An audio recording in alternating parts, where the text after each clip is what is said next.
পনিরের এই রেসিপিটি রুটি পরোটার সাথে কিন্তু দারুণ লাগবে। নমস্কার বন্ধুরা, বনশ্রীস কিচেন অ্যান্ড ব্লগস থেকে সবাইকে স্বাগত জানাই। অনেক সময় হয় হাতে একদমই সময় থাকে না, তাড়াহুড়ো, এইরকম হলে তোমরা কিন্তু এই পনিরটা বানিয়ে নিতে পারো। খুব তাড়াতাড়ি তৈরিও হয়ে যায়, খেতেও লাগে অসাধারণ। রাত্রেবেলায় হোক বা টিফিনের জন্য তোমরা কিন্তু এইভাবে এটাকে বানিয়ে নিতে পারো, বা স্ন্যাক্স হিসেবেও কিন্তু খেতে পারো। এখানে আমি 150 গ্রাম পনির নিয়েছি। পনিরগুলোকে কিউব করে কেটে নিয়েছি।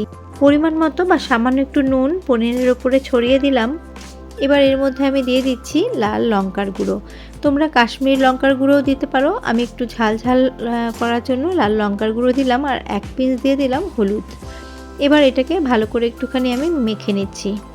রেসিপিটির জন্য আর যা যা লাগবে সেগুলো আমি কেটে নিয়েছি। আমি নিয়েছি এখানে ক্যাপসিকাম, পেঁয়াজ, আদা কুচি, রসুন কুচি, কাঁচা লঙ্কা কুচি। তোমরা যদি আগে থেকে এগুলো কেটে তোমরা এগুলোকে ফ্রিজে রেখে দাও তাহলে কিন্তু ঝটপট বানানো হয়ে যাবে। তাছাড়া পেঁয়াজ, ক্যাপসিকাম এভাবে কাটতে কিন্তু খুব একটা বেশি সময় লাগে না। এখানে আমি আমার পরিমাণ মতো নিয়েছি। তোমরা কতটা পনির বানাচ্ছ সেই হিসেব করে এগুলো বাড়িয়ে নেবে। আর এখানে সমস্ত সসগুলো আমি নিয়েছি। 1 চামচ করে নিয়েছি red chilli sauce, green chilli sauce, soya sauce, tomato sauce.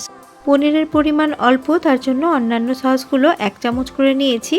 আর টমেটো সসটা নিয়েছি 2 টেবিল চামচ। এবার একটু জল দিয়ে এটাকে আমি গুলে রাখবো। বাচ্চা থেকে বড় সকলেই কিন্তু রেসিপিটি খুব পছন্দ করবে।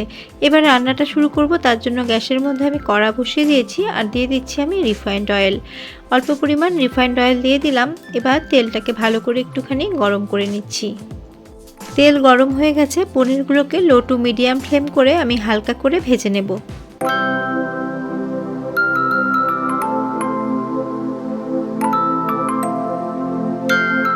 পনিরগুলোকে উল্টে পাল্টে হালকা করে ভেজে নিয়েছি। আর দেখো পনিরের মধ্যে হালকা রং ধরতে শুরু করেছে। যেহেতু এর মধ্যে আমি লঙ্কার গুঁড়ো দিয়েছি তার জন্য সুন্দর একটা কালার হয়েছে। আর যে তেলটা অবশিষ্ট রয়েছে তার মধ্যে বাকি রান্নাটা আমি করে নেব। 1 চা চামচ দিয়ে দিলাম আমি রসুন কুচি, 1 চা চামচ আদা কুচি। কয়েক সেকেন্ড রসুন এবং আদাটাকে ভেজে নিচ্ছি। রসুন এবং আদাটাকে কয়েক সেকেন্ড ভাজার পরে দিয়ে দিচ্ছি 3-4টে কাঁচা লঙ্কা কুচি। ঝাল যদি তোমরা বেশি খাও তাহলে বেশি পরিমাণে তোমরা এখানে কাঁচা লঙ্কা দেবে। কাঁচা লঙ্কা ঝাল এবং ফ্লেভার দুটোই কিন্তু রেসিপিতে খুব ভালো লাগে। আর যদি বাচ্চারা খায় তাহলে তোমরা কাঁচা লঙ্কাটাকে এত ছোট ছোট করে কুচি করবে না, কাঁচা লঙ্কাটাকে একটু চিড়ে দেবে। আর দেখো আদা, কাঁচা লঙ্কা আর রসুনটা হালকা করে আমি ভেজে নিয়েছি। এবার কিউব করে কেটে রাখা পেঁয়াজগুলো দিয়ে দিচ্ছি।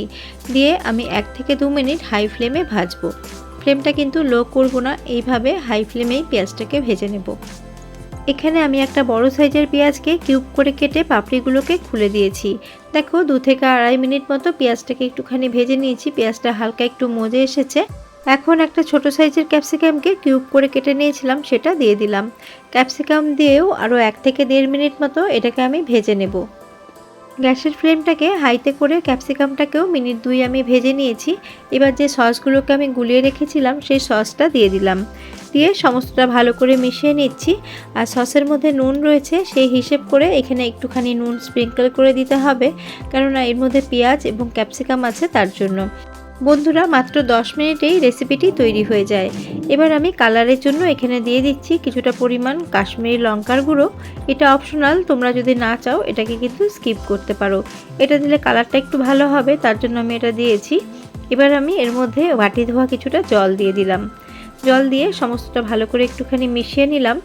বন্ধুরা, এর মধ্যে আমি 1 পিঞ্চ মতো নুন দিয়েছিলাম। ক্যামেরাটা অন করতে ভুলে গেছি, সেটা কিন্তু দেখানো হয়নি। দেখো সমস্তটা ভালো করে মিশিয়ে নিয়েছি। গ্রেভিটা ফুটতে শুরু করেছে। এখন আমি ভেজে রাখা পনির দিয়ে খুব ভালো করে সমস্তটা মিশিয়ে নেব। গ্রেভির ফ্লেভার যাতে পনিরের মধ্যে চলে যায় আর পনিরটা যাতে নরম হয় তার জন্য 1 মিনিট মতো আমি গ্রেভির মধ্যে পনিরটাকে একটুখানি ফুটিয়ে নিলাম। অপরদিকে একটা বাটির মধ্যে 2 চামচ মতো আমি জল নিয়েছি, নর্মাল টেম্পারেচারে থাকা জল। এর মধ্যে আমি দিয়ে দিচ্ছি 1 চামচের থেকে একটু বেশি কর্নফ্লোর। কর্নফ্লোরটাকে একটুখানি গুলে নিচ্ছি। গুলে নিয়ে এটা আমি এখন পনিরের মধ্যে দিয়ে দেবো। বন্ধুরা, তোমরা চাইলে গ্রেভিটাকে আরেকটু শুকিয়ে বিনা কর্নফ্লোরেও কিন্তু এটা খেতে পারো, তবে কর্নফ্লোর দিলে এর টেক্সচারটা খুব ভালো হয়। আর তোমরা যদি ডায়েট প্ল্যানে থাকো তাহলে কর্নফ্লোর ব্যবহার করার কোনো প্রয়োজন নেই, এটাকেই আরেকটুখানি শুকিয়ে তোমরা খেতে পারবে। আর কর্নফ্লোর ব্যবহার করলে ক্যালোরিটা কিন্তু অনেকটাই বেড়ে যায়, তার জন্য অনেকে কিন্তু বিনা কর্নফ্লোরেও এইভাবেও এটা খায়।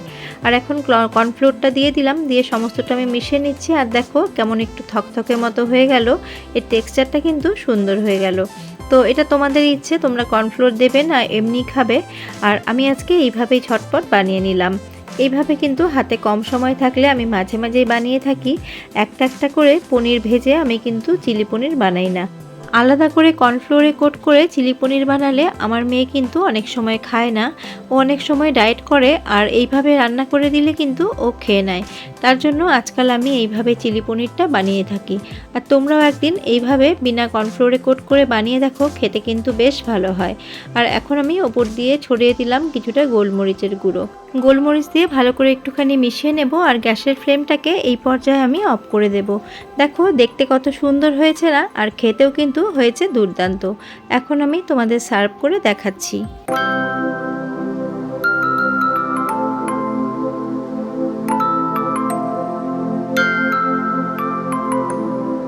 সহজভাবে বানানো চিলি পনির খাওয়ার জন্য কিন্তু একদম রেডি হয়ে গেছে। তোমরা চাইলে এটা চাউমিন, রুটি, পরোটা, পোলাও, ফ্রাইড রাইস সব কিছুর সাথেই খেতে পারো। আর কেমন হয়েছে আমার আজকের এই রেসিপি, যদি ভালো লেগে থাকে তাহলে তোমরা এই সহজভাবেও একদিন চিলি পনির বানিয়ে খেও। আর বেশি ভালো লেগে থাকলে ফ্রেন্ডস অ্যান্ড ফ্যামিলির সাথে শেয়ার করার অনুরোধ রইল। আমার চ্যানেলে নতুন কোনো বন্ধু যদি ভিজিট করে থাকো প্রথমবার, তাহলে আমার চ্যানেলটিকে সাবস্ক্রাইব করার অনুরোধ রইল। আর পাশে থাকা বেল আইকনটির অল প্রেস করে দিলে আমার নিত্য নতুন ভিডিওর আপডেট সবচেয়ে আগে তোমরা পেয়ে যাবে। আর পুরনো বন্ধু যারা সব সময় আমার পাশে আছো, তোমাদের জন্য অনেক অনেক ভালোবাসা। কমেন্ট করে জানাতে ভুলো না তোমাদের কেমন লাগলো, কেননা তোমাদের একটা কমেন্ট আমাদের ভিডিও করতে অনেকটাই অনুপ্রাণিত করে। আবারও চলে আসবো ব্লগ বা রেসিপি নিয়ে। নমস্কার।